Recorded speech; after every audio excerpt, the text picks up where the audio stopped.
افغانستان میں اندرونی لڑائی کے نتیجے میں دہشت گرد تنظیم داعش خراسان کا سابق سربراہ اسلم فاروقی اپنے ساتھیوں سمیت مارا گیا۔ کالعدم داعش خراسان کے سابق سربراہ اسلم فاروقی کا تعلق خیبر پختونخوا کے ضلع اورکزئی سے ہے۔ انہوں نے سنہ 2020 میں اشرف غنی کی افغان حکومت سے معاہدہ کیا تھا، جس کے بعد وہ داعش خراسان کی سربراہی سے علیحدہ ہو گئے تھے۔ ان کے بعد ڈاکٹر شہاب مہاجر داعش خراسان کے سربراہ بنے۔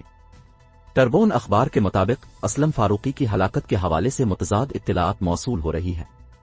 اخبار نے ذرائع کے حوالے سے دعویٰ کیا ہے کہ افغانستان کے صوبے ننگرہار کے شہر جلال آباد میں اغواکاروں اور جرائم پیشہ افراد کے خلاف تحقیقات کے دوران ہونے والی فائرنگ میں اسلم فاروقی اور ان کے ساتھی مارے گئے۔